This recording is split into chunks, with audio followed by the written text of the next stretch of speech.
spectaculaire et il raconte des histoires de son grand répertoire. La la la la la la la la la la la la la la la. Venez ici très vite, les grands et les petits, car il commence maintenant, donc chantez cette chanson. La la la la la la la la la la la la la la. La la la la la la la la la la la la la. Ah, bonjour les enfants de 0 à 99 ans. Comment allez-vous? Bien. Si vous allez bien, dites oui Philibert. Attendez. Je vais compter 1, 2, 3. Oui Philibert. Voilà. Aujourd'hui, je veux vous raconter l'histoire de Juliette. Juliette est une petite fille désordonnée. Elle ne peut pas maintenir l'ordre. Sa chambre est toujours dans le chaos. Ses vêtements traînent par terre et ses livres et jouets sont partout. Est-ce que cela vous arrive aussi, les enfants? Oh, je connais des enfants comme ça, moi. Un jour, sa mère vient voir Juliette et lui demande « Où sont tes vêtements de sport? Je voulais les laver. » Juliette dit simplement « Je ne sais pas. Ils doivent être quelque part dans le coin. » La mère de Juliette est ennuyée de devoir sans cesse chercher ses affaires dans la chambre de sa fille et aussi que Juliette elle-même ne trouve pas rien dans ce chaos. C'est pourquoi elle veut enfin que sa chambre soit bien rangée. Mais comment va-t-elle lui apprendre à faire cela? Elle a déjà tout essayé. Explication, récompense, même punition. Mais rien n'y fait. Alors, la maman a une idée géniale. Le lendemain, elle passe toute la journée à nettoyer la maison de fond en comble, y compris la chambre de Juliette. Lorsque Juliette rentre à la maison, le soir, elle ne remarque rien d'inhabituel et est heureuse que sa chambre soit à nouveau propre et bien rangée. Mais, le lendemain matin, alors qu'elle se prépare pour l'école, elle ne trouve pas ses chaussures. Alors, elle court chez sa mère.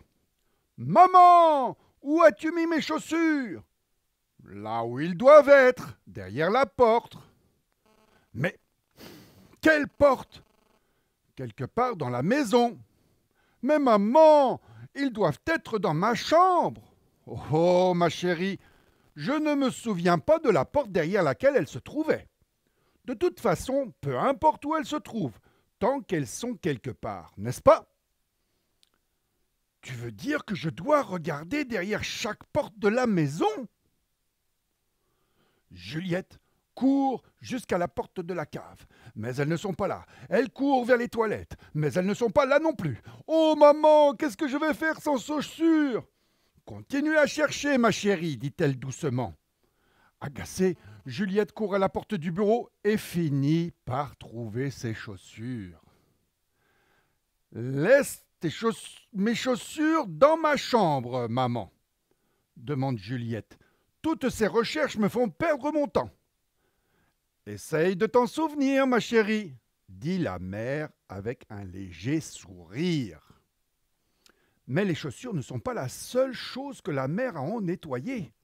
Le même jeu est répété avec les chaussettes et ses affaires d'école. Tout est rangé, mais pas dans sa chambre, mais dans toute la maison.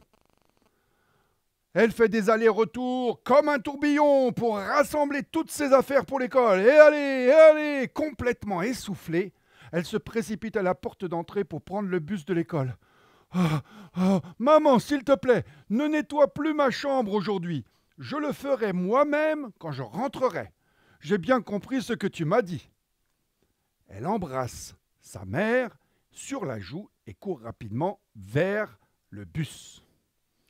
Quand elle rentre de la maison, l'après-midi, Elle va directement dans sa chambre et s'enferme dedans.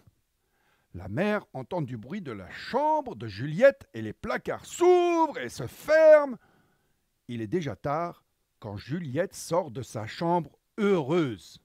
« Maman, j'ai maintenant tout nettoyé et rangé moi-même. Et je sais aussi où se trouvent toutes mes affaires. J'ai même préparé mes affaires d'école et mes vêtements pour demain. » « Bravo !» crie maman. Vous voyez les enfants, la petite Juliette a appris ce jour-là qu'il vaut mieux nettoyer ses propres affaires pour pouvoir les retrouver le lendemain. L'histoire me rappelle un verset de la Bible, dans 1 Corinthiens 14, verset 40, qui dit « Mais que tout se fasse avec bienséance et avec ordre. » Alors, chers enfants, c'était mon histoire pour aujourd'hui. Vous trouverez l'adresse email dans la description de la vidéo. Je serai heureux si vous m'envoyez un mail avec des dessins. Alors, prenez soin de vous et à la prochaine. Gros bisous. Ton ami Philibert.